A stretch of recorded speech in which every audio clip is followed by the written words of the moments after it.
Welcome to an hour of HealthMade Radio.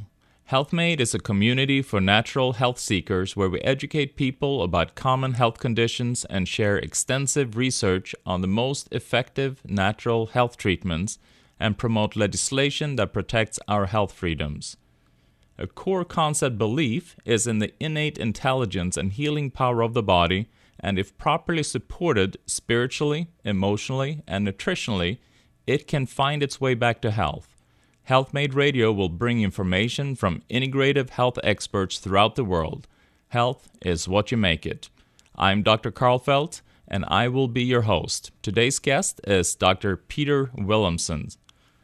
Peter Wilhelmsson is one of Sweden's leading experts in nutritional medicine and has more than 35 years of clinical experience in nutritional medicine, naturopathic medicine, and functional medicine. Peter is a well-known naturopathic doctor and nutritionist who has founded and taught at 2 nutrition colleges. Peter has special expertise in anti-aging medicine and functional medicine from the American Academy of Anti-Aging Medicine and the Institute of Functional Medicine. He's previously published 12 books in the field of health in Sweden, including Candidiasis, Healthier Life with the Right Diet, Live Young Longer, Healthier Children, and the 833-page textbook Nutritional Medicine Encyclopedia. Peter's had a passion for integrative nutrition, training, and lifestyle medicine in his own life for over 45 years. Peter's pursued long-distance running and other sports during his adult life. His clinical experience and passionate interest in sports and nutrition have led him to write his 12th book, Faster, Stronger, and Healthier with Integrative Sports Nutrition. So, Peter, who should read your book? Well, since it's in Swedish, the Swedes should read it. It's not in English yet. Okay. Will it be... Or anyone who wants to practice Swedish can read it. Okay, perfect. But I know it's filled with a huge amount of information in regards to physical activity, sports nutrition. So the listeners, what in there you talk about integrative sports nutrition. What is that?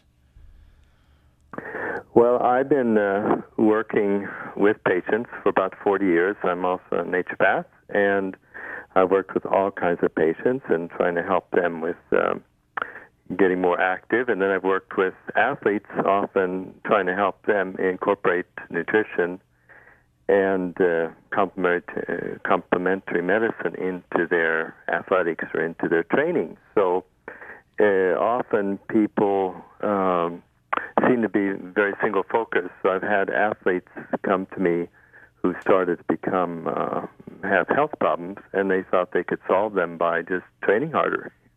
And so you don't solve nutritional problems by training harder, and you don't solve relationship problems by eating better. Maybe you need to take and put everything into the mix of lifestyle mix that is optimal for you. And in terms of training, whether it's amateurs, just people keeping in shape, or if it's competitive amateurs, or as athletes, often they neglect the power of incorporating nutrition into their training for preventing injuries, for keeping their gut health, which is very important, for the immune system, and for energy and performance. All these things, a lot of the people I've noticed who train a lot, they aren't as careful about their nutrition as they are about which bicycle they buy, or a lot of technique, or a lot of other things in training. Yeah, and that's always been fascinating to me that I see the same scenario with patients. They come in and they feel that they are healthy just because they train.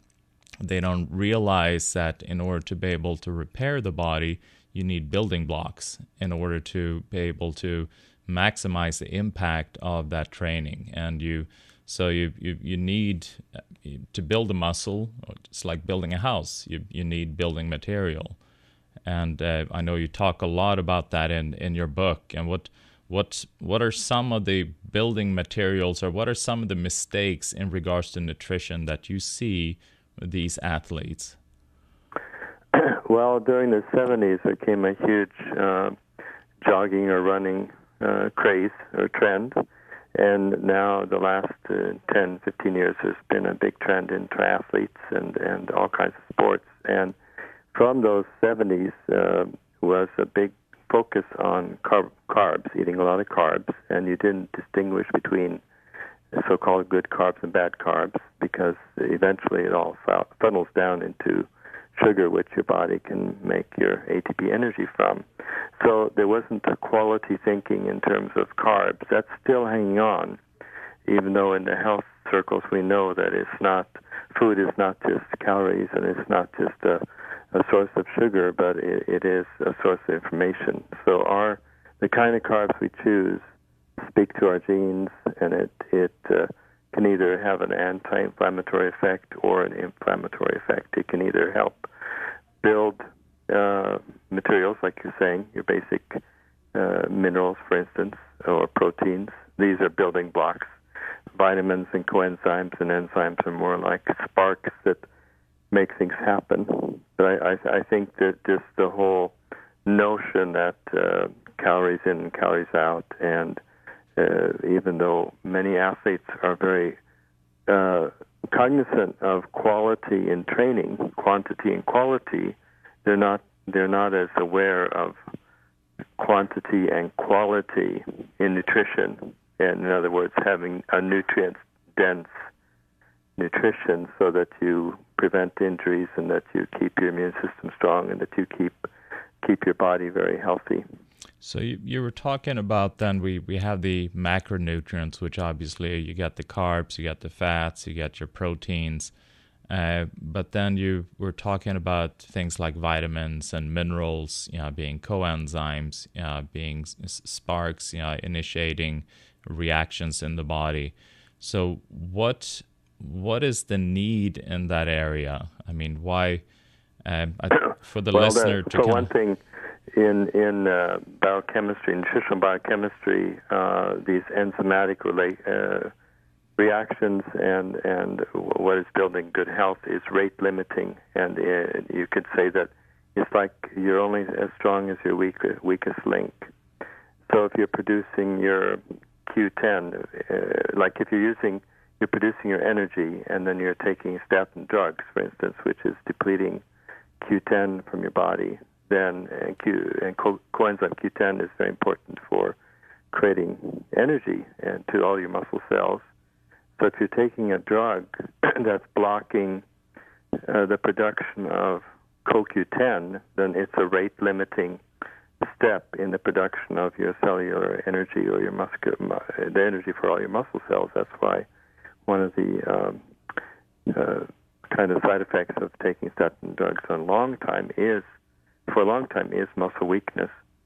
So besides drug depletions, or that the drugs you might take can deplete your body of nutrients, of course, a lot of sweating and hot weather, and then your nutritional intake. But basically all these things, you need to look and see the totality of your diet, your lifestyle, and more think about optimizing the nutrient intake because of having a buffer for stress, because hard training is a stress on your body. You raise the sympathetic nervous system, you use a lot more nutrients in your body. So nutrition is dynamic, it's not static. You need more B vitamins and magnesium when you're stressed than when you're not stressed.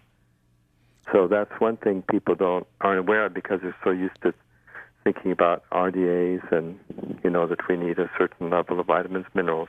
But they don't think that we burn and use these nutrients a lot more when we're training hard or we're stressed at work, or we're flying around in a jet plane. So we can need 5 or 10, 15 times more of a nutrient when we're training really, really hard, for instance. Yeah, and what I like to when we come back is I'd like to discuss a little bit more about the RDA and its impact. What is RDA and how important it is that we follow that level of nutrients, or is that just a faulty, arbitrary number? So we'll be right back with Peter Wilhelmsson. With me, I have naturopathic Dr. Peter Wilhelmsson, the author of Faster, Stronger, and Healthier with Integrative Sports Nutrition. Peter, we have the notion that when we eat enough to cover our RDA, or recommended daily allowance of a nutrient, that is sufficient. What is your thought about that? Well, I understand that it's valuable in terms of public health to give us a very, very rough guideline, and they were developed during World War II, when during the first half of the 20th century they were discovering all these vitamins and minerals. So C vitamin and vitamin B1 and B2 and B12, B5, all these nutrients were discovered, most of them in the first half of the century. And during World War II, they noticed that a lot of the soldiers were very weak who were coming in enlisting, and they saw the need to look at their diets and spot if they have iron deficiency or other kinds of deficiencies. So they created the RDAs, recommended dietary intake, or adequate dietary intake of vitamins, minerals, to have a type of guideline for the government, for the nation, and then it became, through the dietitians, the international guideline that most countries follow. But it's based on the thinking of the sort of a minimal amount, so you don't have very difficult types of deficiency diseases like scurvy, for instance, which is vitamin C deficiency, where if the RDA for vitamin C, most countries is 60 milligrams. And so they found that if people have 10 or 15 or 20 milligrams for a certain amount of time, then they're going to be in high risk for scurvy. So they put the level of 60 milligrams. But that's based on a deficiency disease and having these deficiency diseases. But actually we need vitamins, minerals, and nutrients for a lot more functions. For instance, I mentioned stress metabolism, and for healthy sleeping, and to help us compensate for some of the bad genetics some of us might have, and during times of stress, when you have a cold, after an operation. So all these stresses in our lives create a need for higher amounts of nutrients than the RDA. The RDA is like a minimal amount, so that you don't have these gross deficiency diseases, but it's not enough to combat chemical toxicity, heavy metals, stress, and a lot of these other things. That's why we, who work with nutritional medicine, we want people to have a buffer of nutrients so that you always have a buffer on board. And one of the top scientists in our time, Dr. Bruce Ames, he talked about the triage effect. That is that you have a buffer that the body will take from the amino acid pool or the vitamin pool or the mineral pool, extra nutrients in times of need. So after an operation, for instance, your body will, or when you're wounded, your body will really, really have huge needs for zinc, pantothenic acid, and C vitamin, because you're repairing or you're dealing with this trauma. So that's why the RDAs are inadequate for optimal health. But in terms of public health, it's a good minimal guideline. But it's misused, I think, a lot of times in the media, because you should be looking for levels of nutrients to prevent chronic diseases, not just to keep you from getting one of these huge deficiency diseases. Yeah, and I think that's a great point. I mean, these RDAs, one, it was developed back after World War II, which means that at that time they were dealing with much less stress on the body. We had much less toxins at that time. we had much less EMF around us, because this electromagnetic frequencies that we have around us all the time produces stress on the body, and we need to protect ourselves from that, and we use nutrients to protect ourselves from that. And so when patients, they come in and they look at a bottle with supplements in it, and they have this amount of B1, B2, etc., and if they see that it's 100% of RDA, they feel like they have accomplished something. But like you're saying, that amount of B1 or vitamin B2 is just to prevent a person from dying, pretty much, from these severe deficiency diseases, but it has nothing to do with optimum nutrition. And I've learned, I think like B vitamins, I think you, under times of stress, you use at least about 100 times more than you would normally, which means that in 3 days you can use up your year supply of vitamin B. Or for a viral infection, vitamin C, certain viruses require 200 grams, which is 200,000 milligrams of vitamin C for that day. So 60 milligrams of vitamin C will not even be close to deal with that. You actually need thousands, 3,000 times more vitamin C than that to function. I think that's an excellent point. And one of the things I talk about in my books, I have 13 books, but one of them is about the different reference ranges of our labs, because the reference ranges, for one thing, are developed by average sort of half healthy, half sick people. It's not like optimal reference ranges if you really, really want to be super healthy. Those reference ranges are from average people, who most of them have some chronic disease or have some problems. And then they're also focused a lot on these deficiency diseases. So if we take D vitamin, for instance, you have 20 nanogram per milliliter is a level you want to be above if you don't want to get osteoporosis. But the studies, thousands of studies have come now the last 20 years that show that D vitamin does a lot more than just prevent osteoporosis. There's D vitamin receptors in all the cells of your body, and they help modulate your immune system, and they help prevent neurological diseases, and help prevent depression, and a lot of really tough diseases, and make you happier and healthier.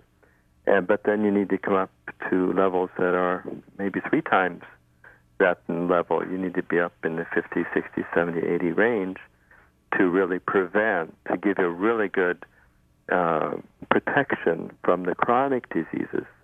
So that's an example where most conventional doctors and most labs are still looking at these levels that were set in place from early research on vitamin D and to prevent osteoporosis.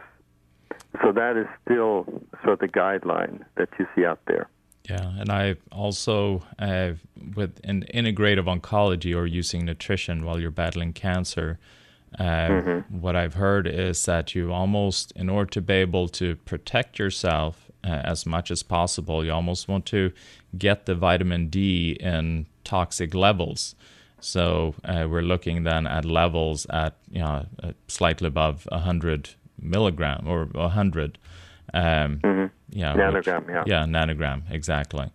That's interesting. But so we're looking then at, this is just to prevent disease, but then for optimum performance, what would you recommend a person that is an athlete? What would you recommend that they do supplement-wise? What are some of the main nutrients that be crucial? Of course, diet-wise, there's a huge amount of information out there, but one thing I think that athletes miss is using variety. All the most healthy populations in the world eat a big variety of things. So in Okinawa, you eat 37 to 40 different things every day, and in people who are just, many Westerners are just eating maybe 5 or 6 or 7 or 8 things. So a great variety of colored vegetables and fruits and berries, plus really good protein and fats is your base. And in terms of otherwise, I think a good base in supplements is taking a really optimal, great multivitamin mineral of quality, and then fish oil, high-dose fish oil, because that's very anti-inflammatory, and training is an inflammatory process, and there are risks for injury when you train too hard. Plus, it helps protect our heart and our brain.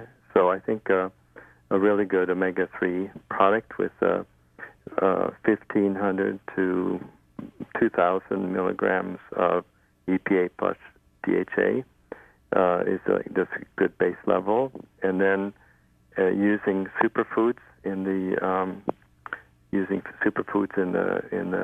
blender, or the different superfoods like it can be red beet juice extract, or it can be barley grass, or different kinds of superfoods. You can also vary and use those. And then for athletes, also probiotics, both for the immune system and because 70% of athletes have problems with their gut. So it's very, very common. And one reason is that when you train a lot, you're putting the brakes on the parasympathetic healing system, and you're cranking up and you're in a sympathetic or stress system for a longer period of time, and your blood is going from your gut out to your muscles and your legs and your arms. So there's a more, plus many are using NSAIDs preparations for pain and so forth, so which also tear down the gut lining. So many athletes have problems with their gut.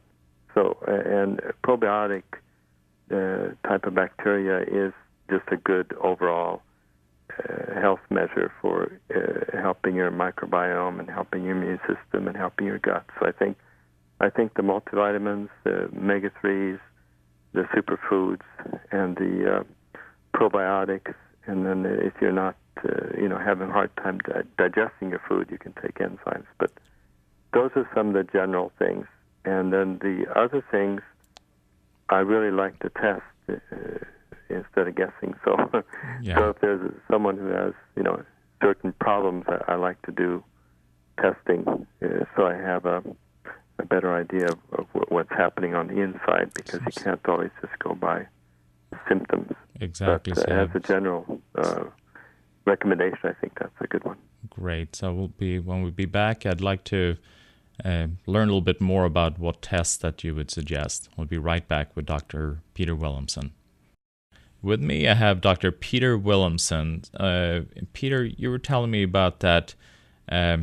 We've discussed the RDA, recommended daily allowance, where this is just the basics so that you don't die, pretty much. And then if you want to have good nutrition, what are some of the basic things? But then in order to be able to really understand an individual, you mentioned that you like to do some testing, and then also, obviously, what are some of the nutrients that you would suggest for somebody to reach that peak level of performance?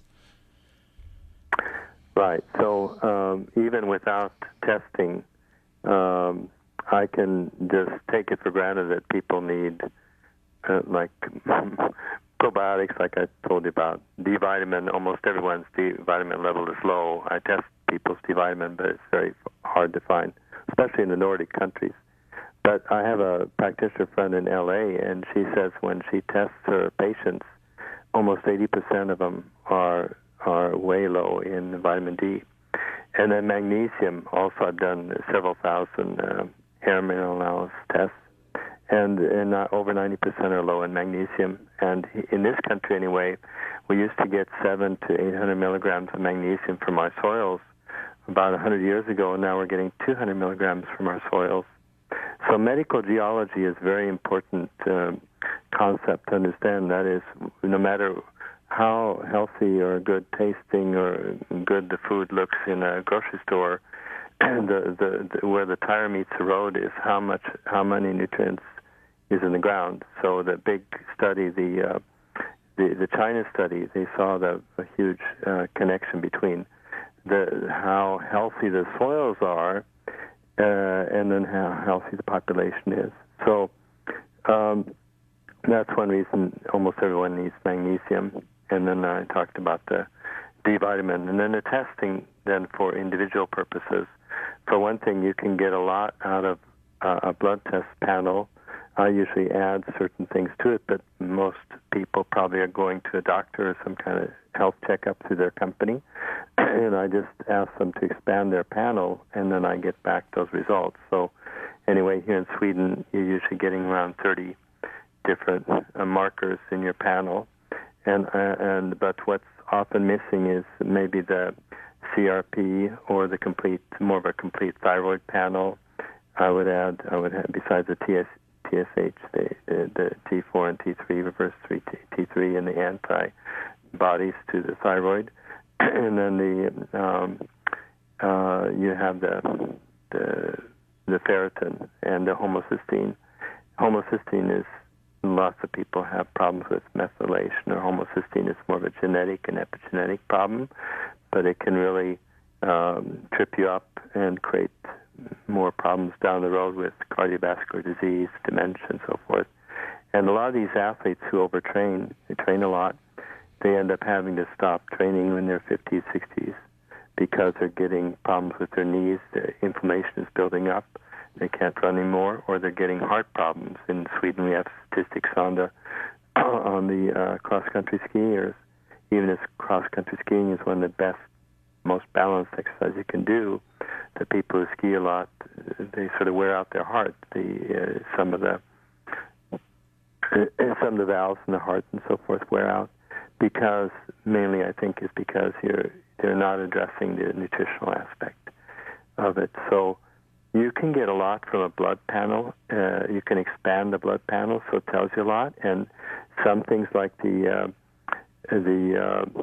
liver enzymes, if you're up if you're up below the upper range, is often telling you about toxicity. So if that there is some chemical toxicity, there's a relationship between POPS or these toxic chemicals and levels of liver enzymes that are slightly elevated.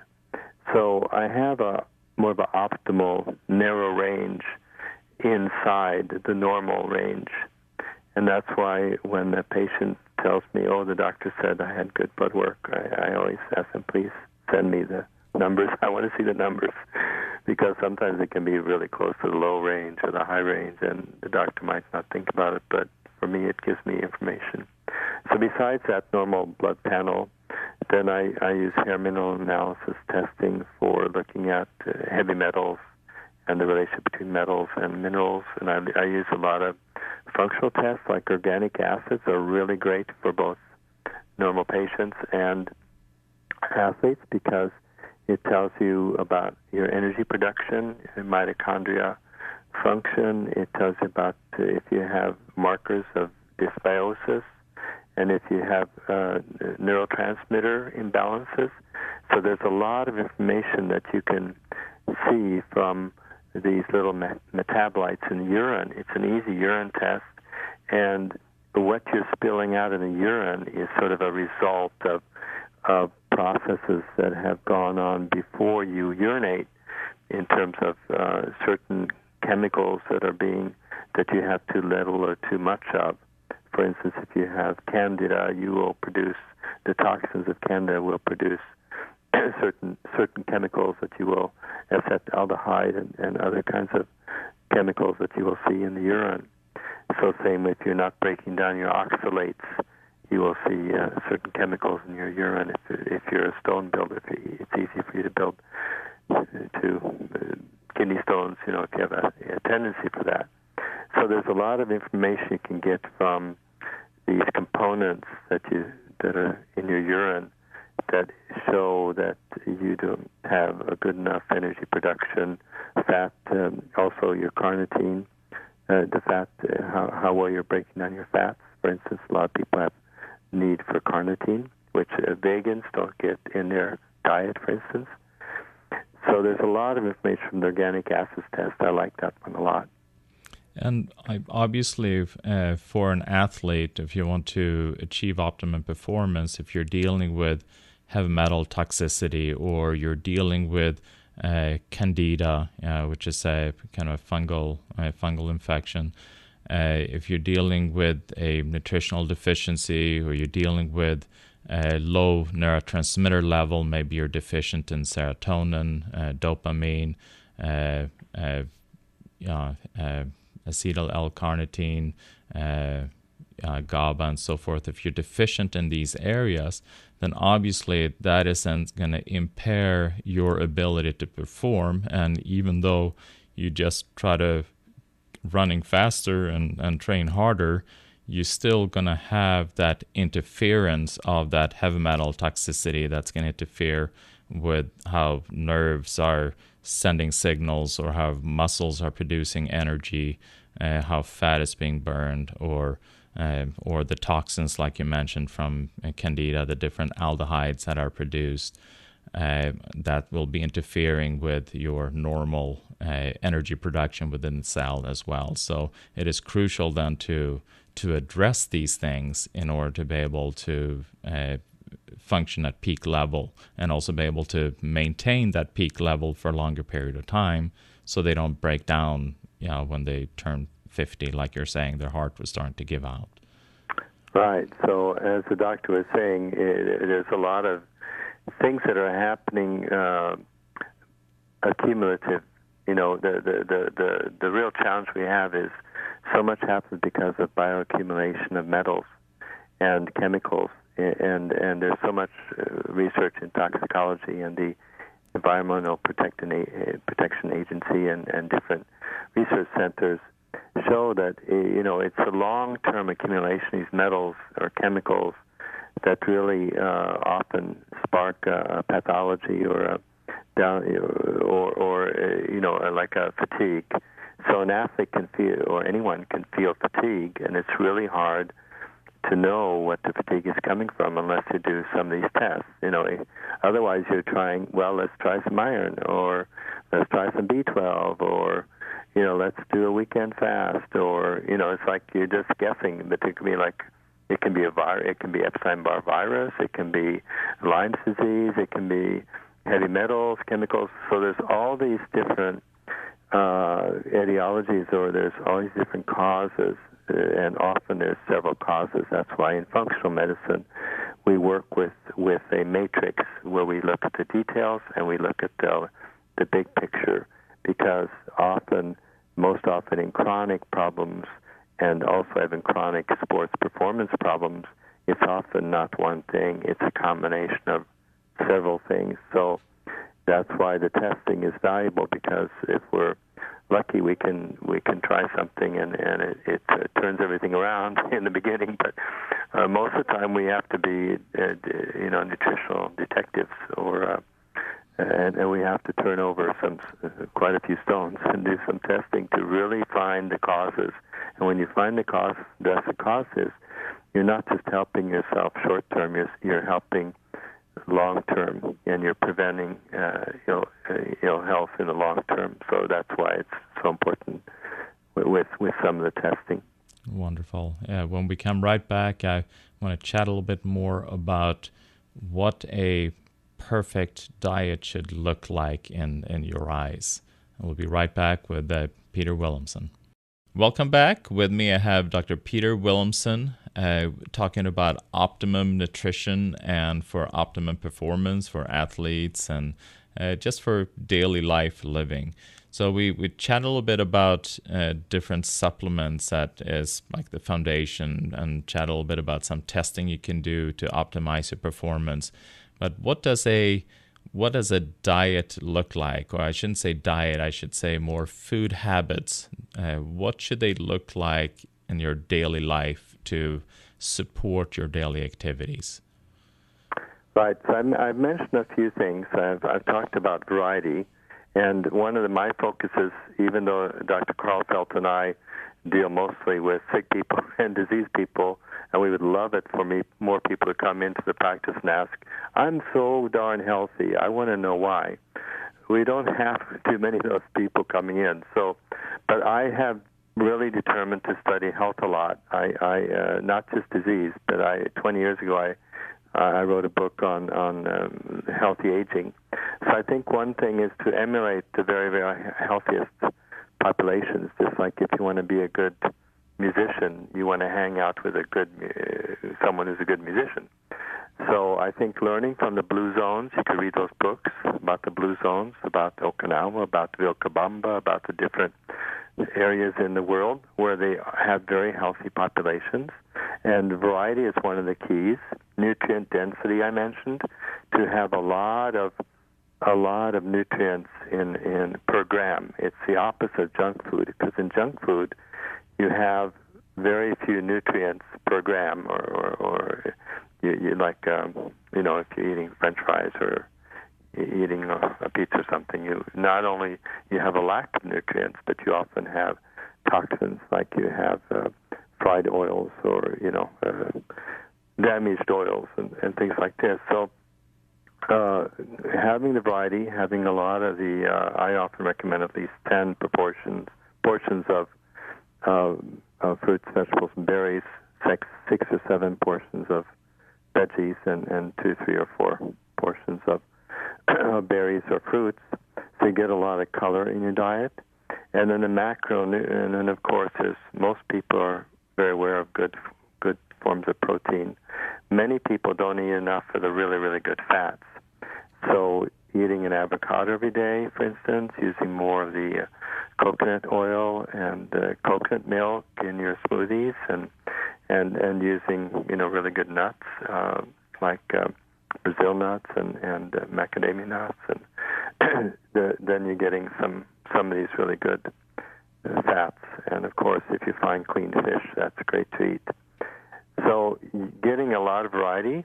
And then in terms of the paleo diet, when you look back at a paleo diet, for one thing, there isn't one paleo diet, because our ancestors ate whatever they could find in their area in the world. So of course, when the Eskimos wouldn't end up eating the same as people in southern India, so people basically evolved eating what they could find that kept them healthy and vibrant and helped them reproduce and keep the planet going.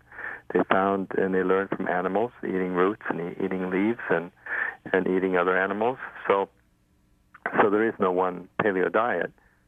And there are, of course, you can find healthy people who eat ketogenic or eat vegan food, or who eat different kinds of so-called diets. But I think all of them should be a plant nutrient-rich diet, because there's so much research on that.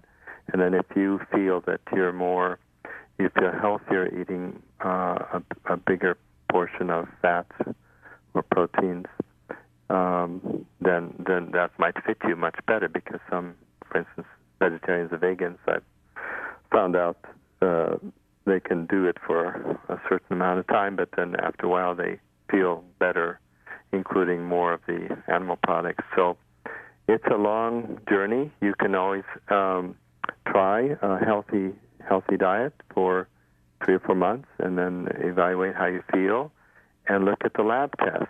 See, if you mimic the healthiest diets in the world, or the healthiest peoples in the world, see what they eat what they eat, and that's described in the blue zones, for instance. And then you look at what happens when you start eating a new type of diet or way of eating or lifestyle for 2 or 3 months. Look at your lab tests. And look at your symptoms. Don't go by just your symptoms, because your symptoms might be better or worse, but maybe on the inside there's an inflammation that's taking place, or maybe there's a dysbiosis that's taking place. So I like to balance looking at the symptoms, how you feel, and then looking at your lab test to make sure you're not accumulating toxins, or that you're accumulating inflammation, or the diet's doing something to you that is not good long term. Yeah, so with the diet, what is so important, I think, to understand that this becomes this is your foundation for everything. I mean, a person, like we've been mentioning, you can't just run and expect just to be healthy because I'm active. You need to support it with good nutrition. And with that, then recognizing the toxicity around us, what we're exposed to.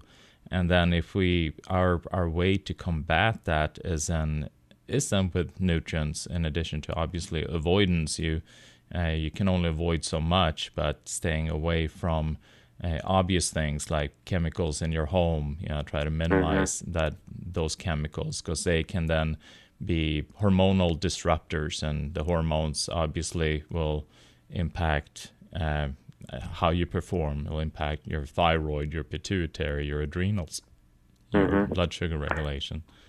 Yeah, so clean, like you're saying, clean environment, clean water, clean food, clean air. We know from the Flint, Michigan problems and all around the nation and internationally, dirty water, contaminated water, heavy metal, contaminated water. These are huge assaults on people's health. And then, of course, buying locally, supporting your local farmers, because all the farmers are going into organic gardening.